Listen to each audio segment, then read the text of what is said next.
कि एक बार एक गांव में, एक नगर में एक सेठ जी था। उस सेठ के पास बहुत ज्यादा संपत्ति थी, लेकिन उस सेठ के पास भक्ति भजन की कोई संपत्ति नहीं थी। ज्ञान का, ध्यान का, गुरु भक्ति की कोई संपदा नहीं थी। एक महात्मा उस नगर में, उस इलाके में बराबर जाया करते थे। गांव के गरीब से गरीब आदमी उस संत की सेवा में, भक्ति में तत्पर रहते थे।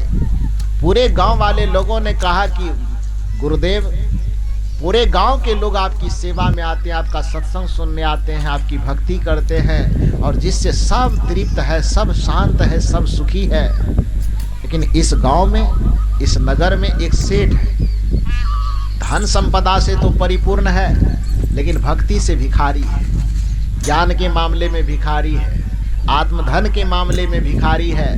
तो इसीलिए हम लोग तो तृप्त हो ही रहे हैं, गुरुदेव कुछ ऐसी कृपा कीजिए कि वह सेठ बेचारा भी कल्याण के रास्ते पे चल पड़े। तो संत बड़ा उपकारी होते हैं। वह लोगों के हित चाहने के लिए ही संसार में आते हैं, परहित के वास्ते ही संत शरीर धरते। कहा भी गया है कि परमार्थ के कारण साधु न धरा शरीर।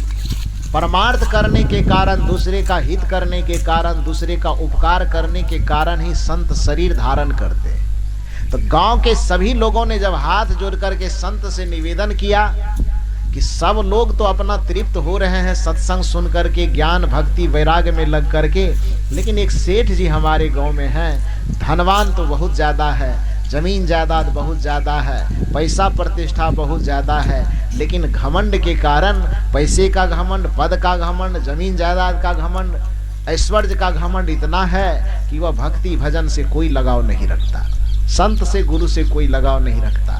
तो हे गुरुदेव, कुछ ऐसी कृपा कीजिए कि जैसे हम लोग सुखी हो रहे हैं, हम लोग तृप्त हो रहे हैं, वह सेठ बेचारा भी किसी तरह भक्ति में लग जाए। तो पहले तो संत ने कहा कि देखो, ये तो उनका काम है, उनको आना चाहिए। लेकिन पूरे गांव वाले ने कहा तो फिर संत के भी मन में आ गई यह भावना कि चलो, जब सब कोई कह रहे हैं तो कोई न कोई रास्ता निकाल करके उसका भी उद्धार कर देते। यह भावना सोच करके वह एक दिन सेठ जी के यहाँ गया।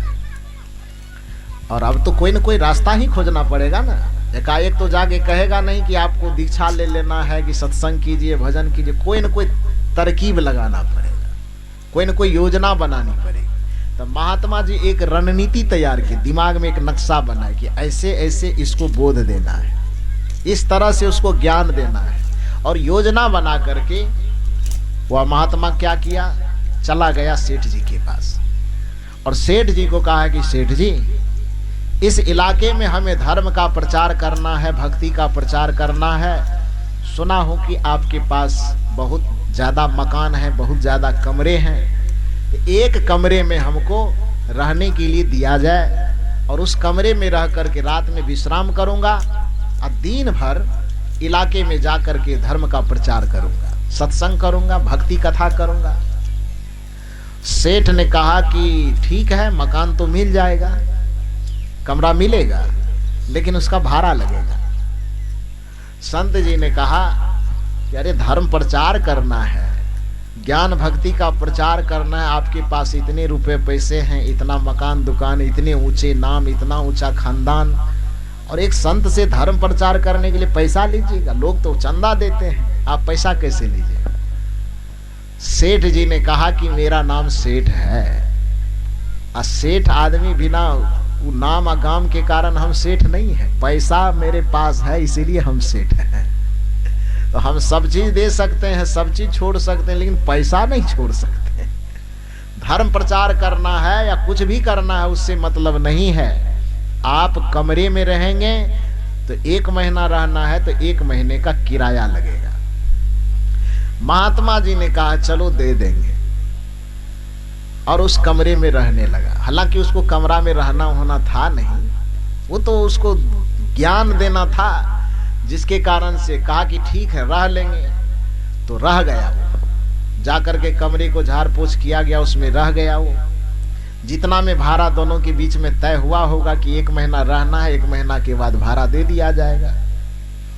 संजोग से चूंकि सेठ के पास अहंकार था, मैंने पहले कहा कि जिसके अंदर अहंकार रहेगा उसके अंदर शुभ संस्कार का प्रवेश नहीं हो सकता है। जिसके अंदर अहंकार रहेगा, विकार रहेगा, उसके अंदर सत्संग, ध्यान, भक्ति और भजन का प्रवेश नहीं हो सकता। इसलिए कबीर साहब कहते कि हरि भजन करने से पहले आपा को त्यागो, अहंकार का त्याग करो। ये अहंकार छूटेगा तभी परमात्मा का भजन होगा, ये अहंकार छूटेगा तभी हरि का भजन होगा, अहंकार छूटेगा तभी आत्मा परमात्मा का अनुसंधान होगा। इसलिए अहंकार का त्याग पहले।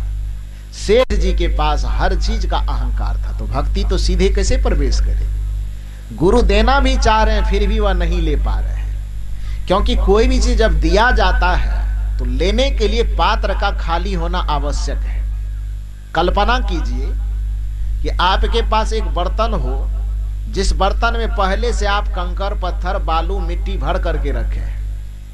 हम इधर से कहें कि अभी आपको हम अमृत देना चाहते हैं, दूध देना चाहते हैं या कोई भी चीज देना चाहते हैं, और जो बर्तन आपके पास है उसमें पहले से कंकर, पत्थर, मिट्टी, गोबर ये सब भरा हुआ है, तो कोई सामान आप हमसे लेना चाहिएगा तो बर्तन का भाड़ा रहना जरूरी है कि खाली रहना? क्या रहना जरूरी है? खाली रहना। यदि आपके पास जो बर्तन है वह खाली नहीं है तो आप सामान लेना भी चाहेंगे और हम सामान देना भी चाहेंगे तो दे पाएंगे? आप चाह करके भी नहीं ले पाइएगा और हम चाह करके भी आपको नहीं दे पाएंगे। यदि कुछ मुझसे लेना है तो इसका सीधा सा मतलब है कि आपके पास जो बर्तन है वह भरा हुआ नहीं होना चाहिए, वह खाली होना चाहिए।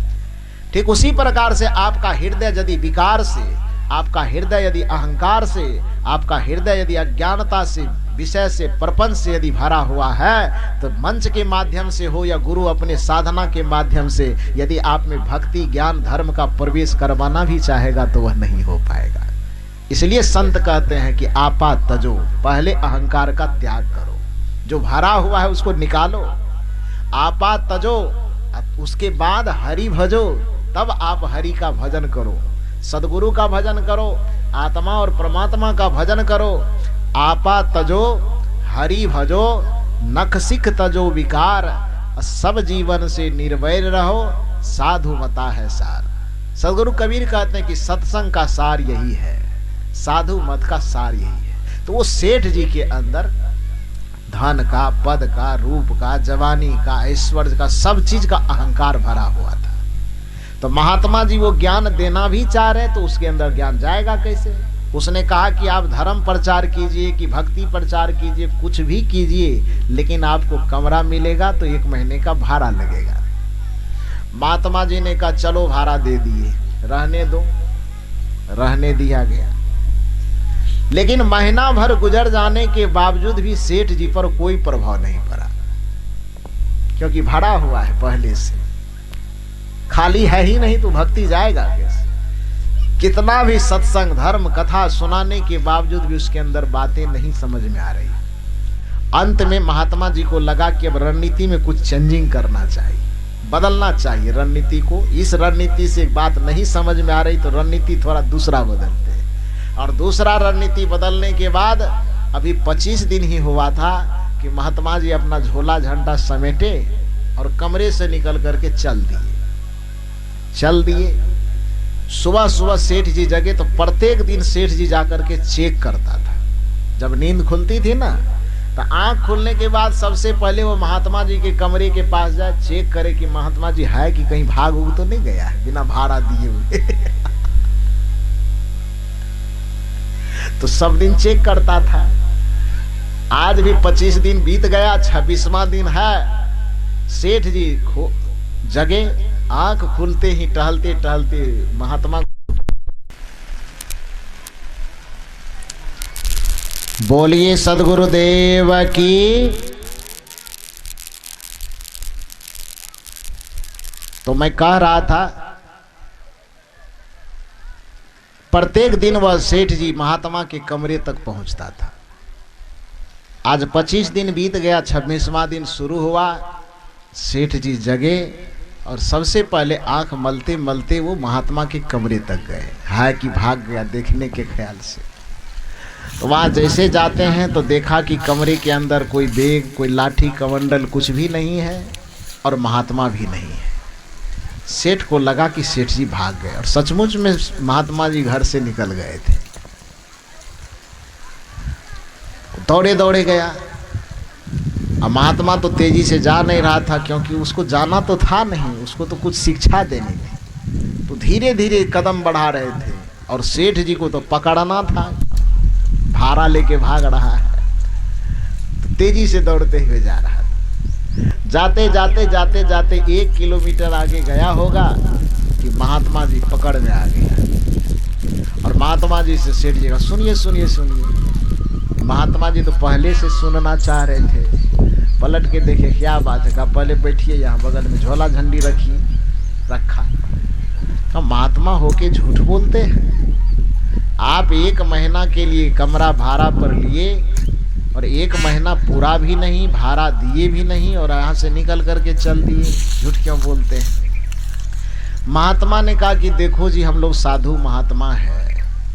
पहली बात तो हमारा काम धर्म प्रचार करने का है, रुपया पैसा है नहीं मेरे पास में। हम मांगे थे तो उस समय हम सोचे थे कि धर्म प्रचार करते करते कुछ रुपया पैसा हो जाएगा तो तुम्हारा भाड़ा दे देंगे, लेकिन मेरे पास पैसा हुआ नहीं।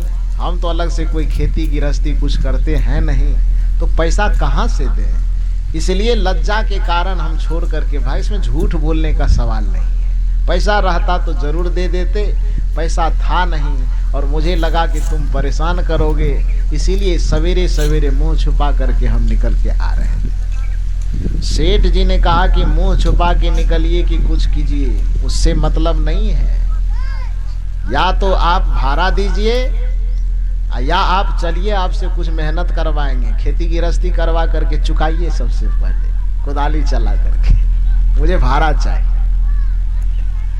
महात्मा जी ने कहा कि भाड़ा लेकर के ही मानेगा? कहा बिल्कुल भाड़ा लेके मानेगा। कहा अच्छा एक बात करो, तुम सेठ हो, व्यापार करते हो, व्यापार में कुछ लेन देन पर समझौता होता है। पैसा तो मेरे पास है नहीं, हम कहाँ से देंगे?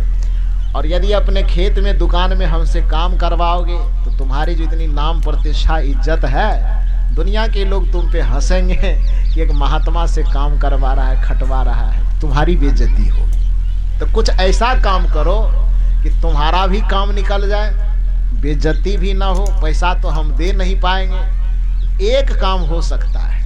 का क्या काम होगा? का काम यह हो सकता है कि मैं महात्मा हूँ, मेरे तप में, मेरे साधना में वो शक्ति है कि मैं अपने साधना से नरक में जाने वाले को भी स्वर्ग में भेज सकता हूँ, भवसागर में फंसने वाले को भी मैं मोक्ष दे सकता हूँ, मैं निर्वाण दे सकता हूँ। वो शक्ति मेरे पास है। तो कुछ ऐसा कर। तो जीवन भर कभी अच्छा काम तो किया नहीं है, न कभी सत्संग किया, न भजन किया, न साधु की संगति किया। परिणाम यह है कि तुम्हारी तकदीर में नरक लिखा हुआ है। और 1 महीना तुम्हारे घर में मैं निवास किया हूं। यदि तुम चाहो तो व्यापार नियम के अनुसार तुम्हारे घर में 1 महीना रहा हूं, तो तुम यदि चाहो तो मैं तुमको 1 महीना रहने के किराए के बदले मैं तुमको नरक से सीधे ट्रांसफर करके स्वर्ग में बुकिंग करवा सकता हूं, स्वर्ग भेज सकता हूं। सेठ जी मन में सोचने लगा कि मरने के बाद भी तो 1000, 2000, 5000, 20,000 रुपये खटिया तकिया देने में खर्चा हो ही जाता है पंडित जी को पता है ना। हालांकि आजकल जजमान लोग चालाक हो गए हैं। पंडित जी कहता है पलंग चाहिए, तो पंडित जी के मन में लालसा रहता है कि शीशम या सागवान का मिलेगा, लेकिन जजमान लोग क्या करता है, केला का थम लाता है लाता है ना, केला के थम काट करके उसका पौवा बनाता है। हो सके तो सौंठी का उसमें फांसी लगाता है और रस्सी का उसमें घोर करके बढ़िया से पलंग तैयार हो गया, पलंग ले जाइए। पता नहीं उस पे पंडित जी सोएंगे कि पंडित जी का बाल बच्चा सोएगा, वो तो पंडित जी ही जाने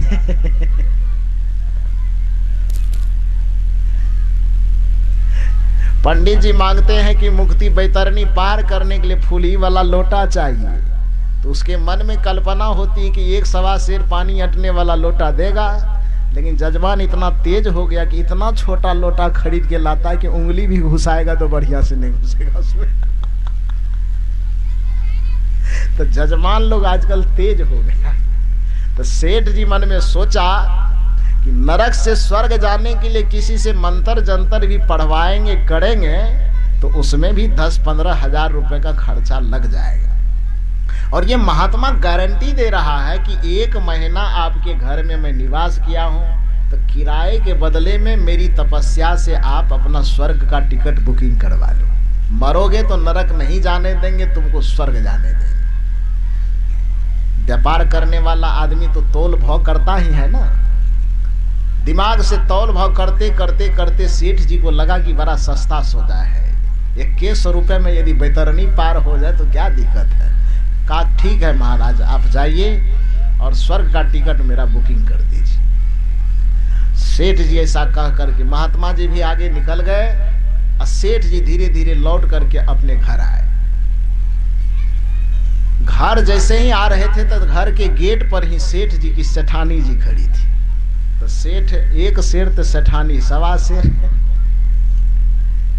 स्वाभाविक है, पति के अहंकार से पत्नी का अहंकार 10 गुना होगा, क्योंकि यह नियम है कि जिस चीज को, जिस नाम को, जिस पद को, जिस प्रतिष्ठा को अर्जित करने में स्वयं का मेहनत लगता है तो कदाचित उसका अहंकार थोड़ा कम होता है।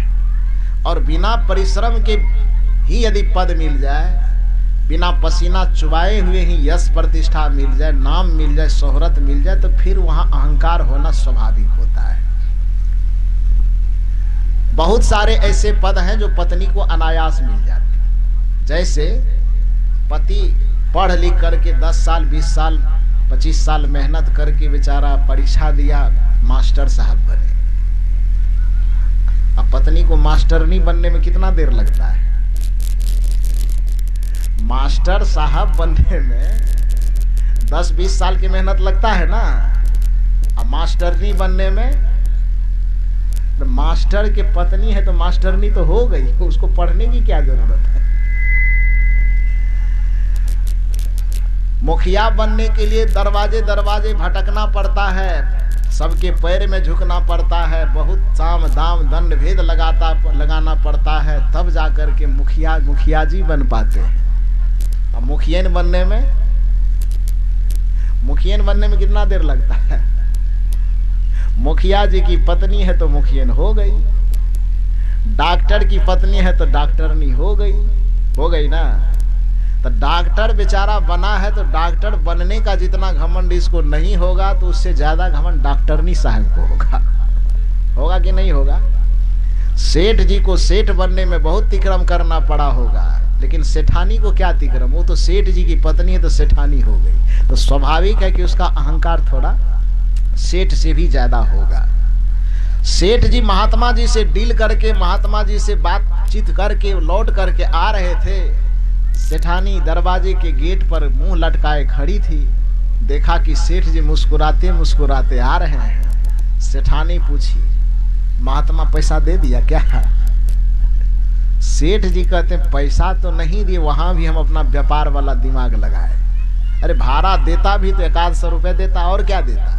लेकिन हम ऐसा डील करके आए हैं कि मरने के बाद जिसमें 20-25 हजार खर्चा होगा जिस स्वर्ग को पाने में, जिस स्वर्ग तक जाने में, 1 महीना के भाड़ा में ही हम स्वर्ग का टिकट डील करके आए हैं। अपने लिए भी तुम्हारे लिए भी चिंता मत करो, स्वर्ग पहुंच जाए। सेठानी ने कहा कि सब दिन गधा के गधे रह गए।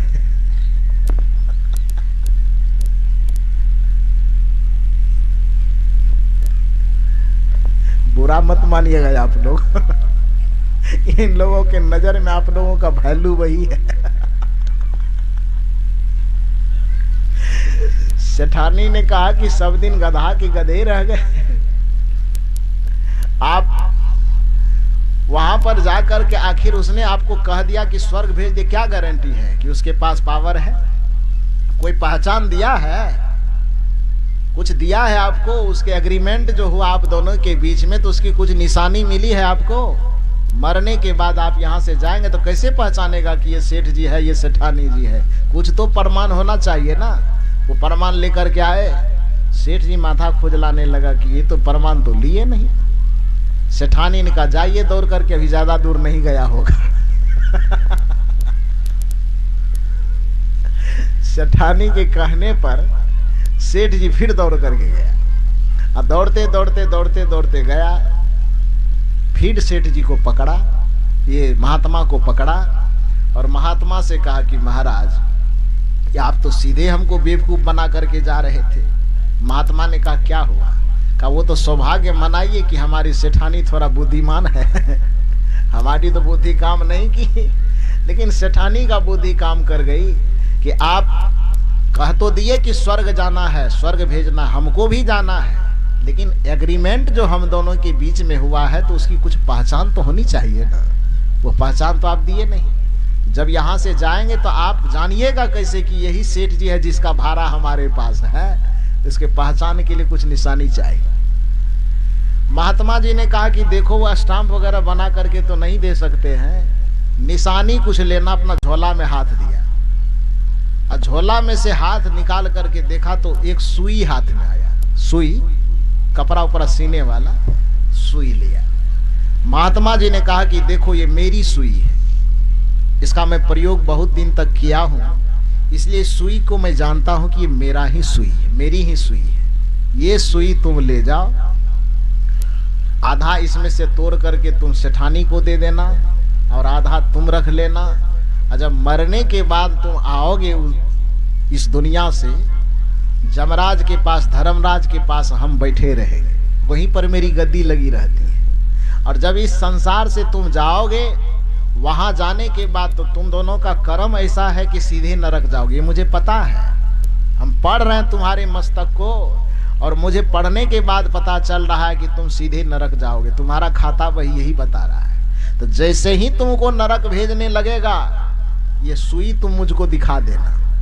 सुई जैसे ही देखेंगे, धर्मराज को कह करके नरक न भेज करके स्वर्ग भेज देंगे। सेठ जी खुश हो गया कि अब एग्रीमेंट हो गया। सुई लिया, सेठानी के पास गया और सेठानी से कहा कि महात्मा जी ने एग्रीमेंट के तौर पर यही सुई दिया है और कहा है कि आधा तुम तोड़ के रख लेना और आधा सेठानी को दे देना। सेठानी वाकई में थोड़ी बुद्धिमान थी। सेठ जी सही में गधा था बेचारा। उस सेठानी जैसे ही सुई देखी, सेठानी ने कहे कि कितना दिमाग खराब है आपका, आप वहां से सुई लेकर के आ गए और महात्मा ने कहा कि वहां जब आइएगा मरने के बाद तो सुई दोनों पति पत्नी हाथ में लेके आइएगा। अरे इतना भी पता नहीं है? सेठानी कह रही, सुनिए बढ़िया से सुनिए। अब सत्संग का असली जो महात्मा जो ज्ञान देना चाहते थे, वो घूम फिर करके उस जगह पर अब सेठ और सेठानी की बुद्धि आ रही है। सेठानी ने कहा कि महात्मा जी ने ये सुई दिया है और ये सुई हाथ में लेकर के आने के लिए जमराज के दरबार में, धर्मराज के दरबार में आने के लिए कहा है। तो हे सेठ जी, आपके पास इतनी भी अकल नहीं है कि मरने के बाद जब चिता पर जाएंगे तो चिता पर जाने के बाद ये पूरे शरीर के साथ साथ हाथ भी जल जाएगा, तो सुई ले कौन चीज में जाएंगे?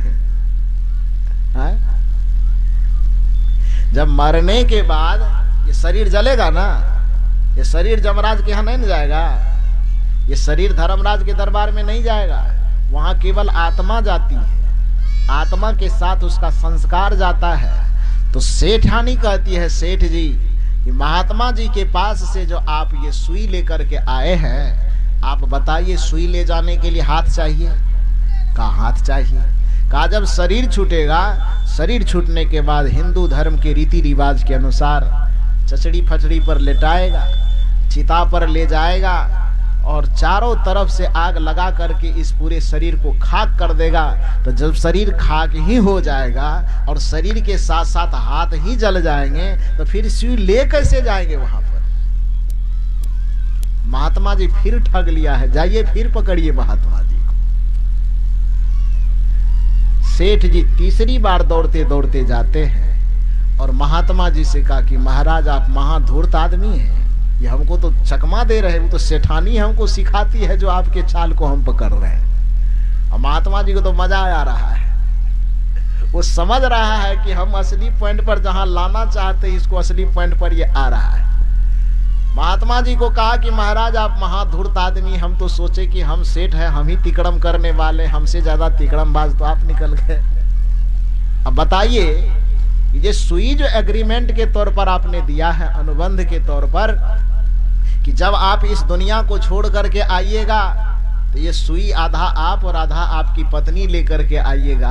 तो महाराज इतना भी आप नहीं जानते हैं कि जब हम मरेंगे, मरने के बाद हमारे शरीर को चिता पर लेटा करके आग लगा लगा करके चारों तरफ से जला दिया जाएगा, ये हाथ ये शरीर पूरा राख बन जाएगा, शरीर का कोई हिस्सा बचेगा ही नहीं, तो ये आधा सुई हम कैसे ले आएंगे पहचान के लिए। सेठ जी ने कहा कि अरे नादान, यही बात तो मैं तुमको समझाना चाहता हूं कि जब मेरे द्वारा दिए गए सुई का आधा टुकड़ा तुम लेकर के इस संसार से नहीं जा सकते हो, तो छल कपट बेईमानी शैतानी करके पूरे दुनिया की संपदा जो बटोर रहे हो, इसको तुम कौन हाथ में ले जाओगे? इतना अकल तो तुमको होना चाहिए।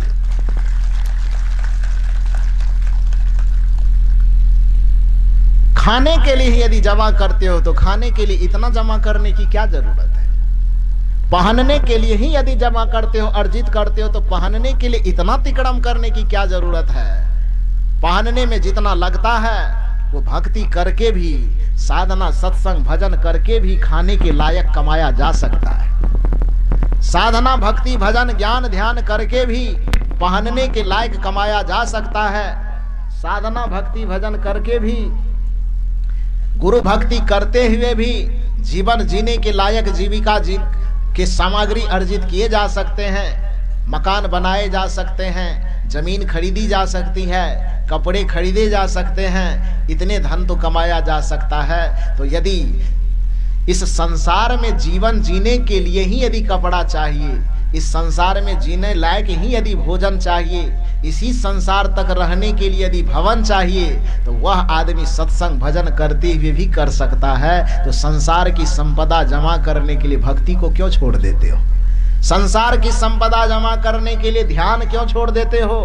संसार की संपदा माया को बटोरने के लिए ये पूरे संबंधों में उलझ करके क्यों रह जाते हो? इसलिए सच्चाई यही है, जाएगा जब जहां से कुछ भी न साथ होगा, 2 गज कफन का टुकड़ा तेरा लिबास होगा।